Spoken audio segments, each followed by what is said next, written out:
Bien, buenas tardes. Estamos ya terminando, creo, este nuevo ciclo de teóricas. El día de hoy vamos a ver lo que antes se llamaba infecciones intrahospitalarias o infecciones nosocomiales, ahora es conocido como infecciones asociadas a la atención en salud. Como les digo, en textos antiguos todavía van a encontrar con el título de infecciones intrahospitalarias porque eran infecciones que precisamente se encuentran en los hospitales o uno lo puede adquirir en hospitales, ¿no? Sin embargo, ahora estos gérmenes también se pueden adquirir en otros ámbitos, no necesariamente siendo hospitales. Por ejemplo, asilos, ¿no? En los cuarteles, en lugares donde también hay atención médica, pero no necesariamente son centros de hospitalización. Entonces es por eso que ha ido cambiando de nombre, como ustedes ven acá, y ahora la última denominación son infecciones asociadas a la atención en salud. De todos estos antecedentes históricos quiero resaltar, creo que dos: la presencia de nuestro famoso Ignacio Semmelweis, que ha introducido el lavado de manos, y con la introducción del lavado de manos ha disminuido la fiebre puerperal, ¿no? Que era una de las infecciones más nosocomiales, una infección con alta mortalidad, por no decir el 100%, de las mujeres parturientas. Y también resaltar la presencia acá de Florence Nightingale. Florence Nightingale es una enfermera, y esta enfermera lo que ha hecho es empezar a trabajar con la parte epidemiológica y ha dicho que se puede mejorar mucho la atención en salud solamente brindando mejor calidad en relación a aire, o sea, mejorando la ventilación de los ambientes de hospital, el agua, la purificación del agua, ¿no? Mejoras de higiene y menor hacinamiento de los pacientes. Aquí tenemos a Ignacio Semmelweis, que está introduciendo el lavado de manos en estos centros. Precisamente en un hospital que tenía 2 bloques. En uno de los bloques atendían los partos los estudiantes de medicina y en el otro lado atendían las parturientas, y había menos infecciones en aquellos atendidos por las parturientas. Pero en realidad la base de todo estaba en la falta de lavado de manos, que era lo que hacía que las infecciones pasaran de persona a paciente y de paciente a paciente, ¿no? Infecciones tan graves que, como les digo, causaba gran mortalidad. ¿Cómo podemos definir una infección nosocomial? Pues es una infección que ha sido adquirida en una persona que se hospitaliza por otro motivo, ¿sí? Es una infección contraída en un centro de atención por un paciente internado por una razón diferente. Por ejemplo, es un paciente que se interna para operarse de un apéndice, pero después empieza con una neumonía. Entonces, el paciente no estaba con neumonía al ingreso y eso lo cataloga como una infección intrahospitalaria o nosocomial. Pero tiene que tener ciertas características también. No debe estar presente, pero tampoco en periodo de incubación. Es decir, si la persona está incubando, está empezando un cuadro gripal que después se va a convertir en una neumonía, entonces no es intrahospitalaria, ¿sí? Es adquirida en la comunidad. Pero si no está presente ni en el momento de la atención ni en periodo de incubación, ya puede entrar dentro de las infecciones nosocomiales. Se puede manifestar 3 días después del ingreso, o se puede manifestar hasta 3 días después del alta del paciente. ¿Sí? El paciente se puede ir con alta, pero a los 3 días después en su casa manifiesta datos de infección, entonces se considera una infección intrahospitalaria. Excepto en 2 casos en particular, en las cirugías y en los pacientes que han sido sometidos o que han sido instalados en una prótesis, ¿sí? En pacientes sometidos a una cirugía, estos pueden manifestar una infección nosocomial hasta 30 días después de la cirugía. Y en un paciente que ha recibido, por ejemplo, prótesis de rodilla, prótesis de cadera, se considera intrahospitalaria si la infección se manifiesta dentro de 1 año después de la instalación de la prótesis. ¿Cuáles son los resultados de una infección intrahospitalaria? Pues son terribles, ¿no? Reducción de la calidad de vida. Obviamente no es divertido estar en el hospital, no sé por qué algunas personas van y con su maletita quieren internarse, pero si alguna vez ustedes han estado hospitalizados, no logran dormir porque el personal médico y de enfermería camina toda la noche, o es fin de semana y el personal de limpieza tiene que aspirar el piso de todo el hospital, ¿no es cierto? Entonces se reduce la calidad de vida. Mayor discapacidad, porque no es lo mismo estar recostado en cama sin levantarse, dependiendo de cuál es la causa.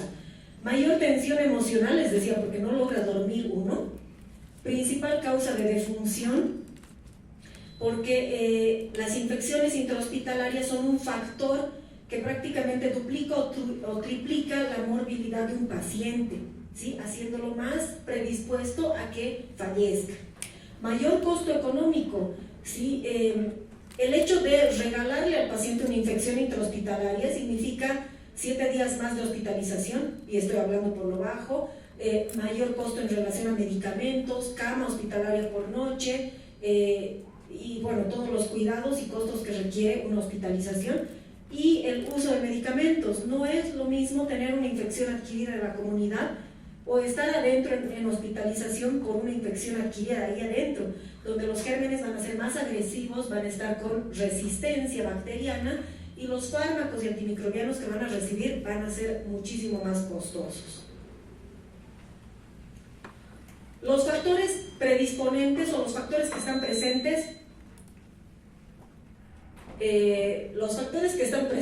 así como en toda enfermedad, son 3, ¿no es cierto? Los dependientes del huésped, o sea, tiene que ser un paciente que esté predispuesto, ¿sí?, a tener una infección. Tiene que haber un medio ambiente adecuado. No es lo mismo estar en una sala común, en una sala aislada o en una sala de terapia intensiva. Entonces el medio que lo rodea al paciente es importante. El microorganismo no es igual al que está con nosotros en este momento, porque esta sala no es estéril, al microorganismo que vamos a tener en una unidad de terapia intensiva. Estos son los riesgos a los que se somete el paciente cuando va a hospitalizarse. Entonces es un riesgo mínimo cuando el paciente no tiene factores de riesgo, no tiene inmunodeficiencia, no tiene patología de base, tiene una edad promedio, y cuando no se le va a someter a ningún procedimiento invasivo, ¿sí? Entonces el riesgo es mínimo y vamos aumentando a un riesgo medio cuando el paciente ya tiene algún factor de riesgo o se va a exponer a una invasión, por ejemplo, a una cirugía. Y un riesgo alto es cuando tiene realmente varios factores de riesgo el paciente, ¿no? O es inmunodeficiente, o ha sufrido un traumatismo, una quemadura, que es algo que baja el sistema inmunológico y va a ser sometido también a un procedimiento invasivo, como puede ser una cirugía o algo más. Entonces se tiene que cumplir una cadenita. Por ejemplo, está bien, las bacterias están ahí, es un agente infeccioso, pero ese agente infeccioso tiene que tener una puerta de salida. Por ejemplo, un microorganismo que está en las paredes, en el suelo, o en un humidificador. Por ejemplo, en un humidificador en la sala de terapia intensiva neonatal, tiene que haber una puerta de salida, que puede ser un ventilador, un tubito que conecta el aparato al paciente, una ruta de transmisión, el mismo tubo, un inóculo, o sea, el aire, el vapor que está entrando, el agua, si ustedes quieren, con el que se lava, las sondas. Tiene que haber una puerta de entrada, que le coloquen un tubo, un catéter al paciente, ya es una puerta de entrada. Un hospedero susceptible, que el paciente sea susceptible, ¿no? Y un reservorio.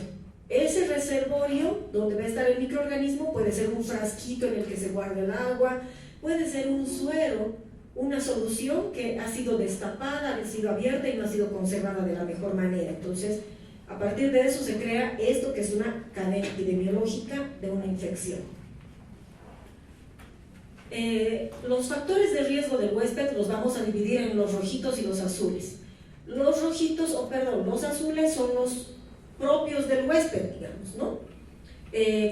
Entonces son enfermedades de base que tiene el paciente, donde aquí le podemos aumentar diabetes, cáncer, aunque está por ahí chiquitito, alguna neoplasia, si es inmunodeprimido, el VIH, la FQ es la fibrosis quística.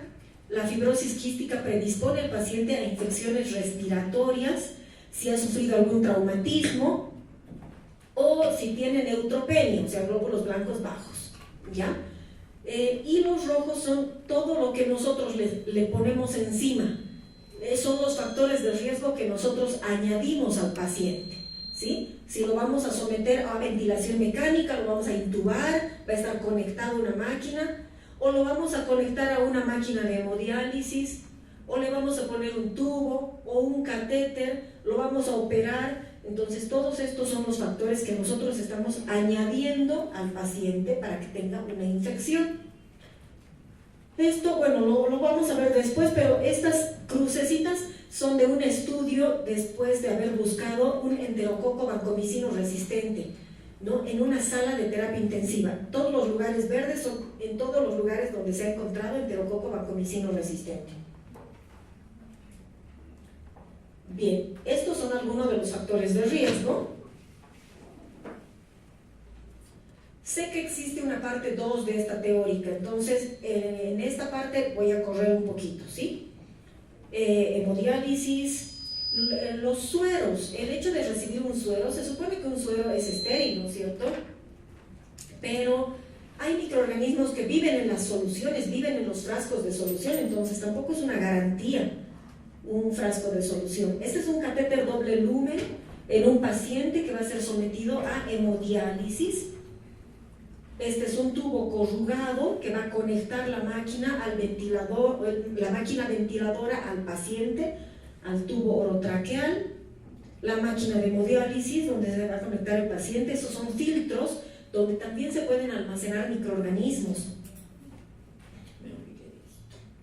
Estos son filtros de agua, ¿sí? Entonces estos filtros se cambian, pero son un factor de riesgo, ¿no? Las manos de todo el personal de salud siempre son un riesgo. Un catéter venoso central, una herida, que haya sufrido algún traumatismo o tenga que ser sometido el paciente a una neurocirugía, también es un factor muy importante. Y bueno, los agentes etiológicos de una infección intrahospitalaria pueden ser cualquier tipo, ¿sí? Pueden ser bacterias, virus, parásitos, hongos. Hemos visto transmisión intrahospitalaria del coronavirus, ¿sí? Los hongos están en todo lado, y si vamos a tener al huésped susceptible, pues con un exceso de uso de antibióticos, los hongos van a empezar a proliferar. Estos serían los agentes más frecuentes. Si hablamos, fíjense que está encabezando Candida albicans como hongo, y después el resto tenemos solamente bacterias. Entonces estos son agentes que viven en el hospital, ¿no? Pseudomonas, aeruginosa, Stenotrophomonas, Acinetobacter, Burkholderia, Staphylococcus aureus, que si bien está en nuestra piel, ustedes saben que nuestras fosas nasales somos colonizadores, gracias a nuestras fosas nasales, de un Staphylococcus aureus meticilino resistente. Escherichia coli, porque vive en nosotros y nosotros podemos transmitir al paciente, y del paciente al paciente también. ¿Qué más tenemos? Enterococos, Staphylococcus coagulasa negativos, Streptococcus pneumoniae ya en menor frecuencia. ¿Dónde pueden estar localizadas las infecciones? Y esto lo van a ver con mayor detalle en la siguiente clase. Entonces podemos tener infección a nivel de las vías urinarias, infecciones de sitio operatorio, o sea, la infección urinaria puede ser adquirida en la comunidad, ¿no? Paciente, pero también en el hospital, si vamos a colocarle sondas o vamos a hacer alguna instrumentación, puede ser adquirida en el hospital. Sitio operatorio, sí, porque no es una garantía que todo esté limpio, el quirófano, la técnica aséptica, las manos del cirujano y demás, nunca estamos al 100% seguros, ¿está bien? Infecciones asociadas a dispositivos vasculares, ahí estamos hablando de catéter doble lumen para hemodiálisis, catéter venoso central que necesita el paciente, infecciones respiratorias, las neumonías, las gastrointestinales no son frecuentes, pero les cuento que sí, por ejemplo, Clostridioides difficile se puede considerar intrahospitalaria, porque ahí en el hospital es que se hace uso y abuso de antibióticos, y predisponemos al paciente a que desarrolle Clostridioides difficile, y las úlceras por presión. Entonces todo esto les voy a pasar, como lo van a ver en detalle después, les voy a pasar rápidamente, más que todo imágenes, ¿no? Estas son sondas vesicales. Esta es una Esta es una sonda de goma, estas son sondas de goma que deben ser cambiadas cada 7 días. Estas son sondas siliconadas, ¿sí? Son catéteres vesicales. Las siliconadas pueden durar hasta 2 meses, teniendo en cuenta que el paciente está con la sonda, ¿no?, conectado a su bolsita colectora, que tiene que estar siempre por debajo de la cintura, para que no haya reflujo, ¿no?, de esa orina a la vía urinaria. Estos son los sitios donde podría haber una contaminación. ¿Por qué? Porque son sitios que nosotros manipulamos, ya sea para cambiar la sonda, ya sea para cambiar o vaciar la bolsita colectora. Entonces son sitios de probable contaminación. Las infecciones de sitio quirúrgico, que pueden ser desde muy superficiales, como ven acá. Esta es una infección de un sitio quirúrgico, o sea, es una sutura, digamos, ¿no?, realizada. Sin embargo, hay pacientes que vienen así. Este es así, no sé si alguna vez han visto o van a ver cuando estén rotando al frente en el hospital de clínicas. Creo que se escucha mejor sin micrófono, ¿puede ser? ¿No? Bien, entonces vamos a alejar un poquito más, ¿ya? Entonces, puede ser después de la explosión de una dinamita o cuando saltan esquirlas, ¿no?, en las personas que trabajan en las minas. Pues este es el tipo de lesión. Entonces, una limpieza quirúrgica de esta lesión seguro va a dejar algo contaminado. No es una cirugía limpia. Y estos son los tipos de drenaje que podríamos tener, ¿no? Esta es una herida, y si ustedes ven, esta es la parte superficial donde podemos ver el enrojecimiento de la piel, algo de material purulento, pero por debajo, en tejido celular subcutáneo y tal vez hasta llegando a músculo, podemos ver la colección purulenta que se está formando.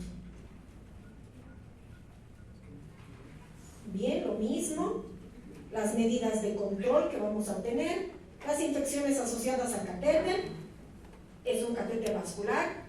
Estos son catéteres venosos centrales.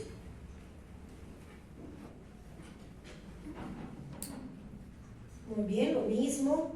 Los sitios donde podría contaminarse este catéter venoso central por manipulación precisamente, ¿no? Los sitios de conexión son los que manipulamos. Lo mismo. Doc, entiendo que tienen parcial, ¿no es cierto? Estoy estudiando. Ah, bueno, me han dicho que a las 6 hay parcial de cirugía, por eso. Muy bien. Bien, entonces aquí, ¿qué estamos viendo aparte de la inserción del catéter? Esta es una bránula, es un catéter venoso periférico, pero también puede haber un proceso infeccioso a partir de este sitio de punción. No sé si alguna vez han visto, pero había la mala praxis de pinchar el conector, ¿no es cierto?, el equipo de venoclisis para administrar medicamentos. Ese es un sitio de contaminación. El hacer esto ya está prohibido, y ahora hay sitios específicos como estas llavecitas de paso donde se tiene que puncionar para la administración de medicamentos y no en cualquier lugar del tubo, ¿sí? Los aditivos, tampoco se puede pinchar el frasco de soluciones que está recibiendo el paciente, porque también es un foco que estamos introduciendo, es un punto de inserción de microorganismos. Ahí tenemos un catéter, este está entrando por vía periférica. En las infecciones respiratorias, ¿qué les puedo mostrar? Prefiero esta imagen. Una infección respiratoria no necesariamente tiene que ser en un paciente intubado. Un paciente de la tercera edad que está totalmente recostado en decúbito, que no tiene la cabecita elevada, va a tener reflujo de secreciones, va a tener microaspiraciones, ¿ya? Y puede tener una neumonía por microaspiración, y esto lo puede tener en su casa también, ¿ya? Este es otro tipo de ventilación donde no estamos invadiendo, es una ventilación mecánica no invasiva, es decir, que el paciente no está con un tubo que llegue hasta la tráquea, solamente está con una mascarilla que lo presiona con gran presión, como ven aquí, para que pueda ingresar el oxígeno. O sea, prácticamente le estamos metiendo el oxígeno a la mano a este paciente, pero sin invadir la vía aérea. En cambio, bueno, aquí estamos viendo algo similar, ¿no? Estas son ligas de soporte que sujetan la mascarilla con gran presión para que no haya ningún tipo de espacio entre la mascarilla y el exterior. A diferencia de esto, que aquí ya estamos invadiendo al paciente, es un tubo orotraqueal, ¿no? Está ingresando el tubo y está llegando hasta precisamente pues la tráquea. Atraviesa la glotis, por supuesto, entonces estamos invadiendo la vía aérea, y si nosotros lo hacemos con el mayor cuidado, igual tenemos una puerta abierta para los gérmenes, donde les estamos diciendo pasen, y pasen directamente a bronquios y pulmones. Bien, entonces por ahí podemos tener las infecciones respiratorias. Entre las gastrointestinales, como les decía, pueden estar estas, que son las transmitidas por alimentos. En muchos lugares ya se prohíbe que se introduzcan alimentos a los hospitales, pero aunque el guardia se pare en la puerta y empiece o ponga un perro para oler si hay alimentos, no logramos contener al 100% a la familia, lamentablemente. Entonces nosotros indicamos una dieta especial para el paciente, y el paciente está con su chocolate, sus galletas, su yogur, y bueno, puede manifestar diarrea de esa manera. O también, como les decía, por Clostridium difficile, que es por el uso y abuso de antimicrobianos. Lo que hacemos es disminuir el microbioma intestinal y facilitar o predisponer la multiplicación de Clostridioides difficile. Fíjense qué es esto. Los puntitos rojos son los sitios de presión. Si nosotros nos recostamos, estos son nuestros puntos de presión. Pero imagínense esto en un paciente que no tiene masa muscular, en un abuelito que está hospitalizado mucho tiempo. Entonces es puro hueso, ¿sí? Si está en decúbito dorsal, entonces la parte occipital, que no es muy frecuente porque el cabello ayuda, ¿sí? El codo si está caído, lo más frecuente es sacro y talones. Si lo ponemos de ladito, cambian sus puntos de presión, lugares donde está el hueso apoyado y presionado en la cama. Entonces lo que vemos es la punta del iceberg. Este es un sitio de presión, ¿sí? Entonces esta es la piel que nosotros estamos presionando contra la cama, y la punta del hueso que está apoyándose ahí y que está prácticamente haciendo una lesión interna, como ustedes ven aquí. Aquí apenas estamos viendo una pequeña heridita, pero adentro ya está lastimado inclusive hasta el músculo, la fascia. Fíjense, aquí vemos más zona de presión, pero adentro ya tenemos una gran lesión, hasta que se abrió completamente y conocemos la realidad de lo que está sucediendo con nuestras úlceras de presión o úlceras de decúbito.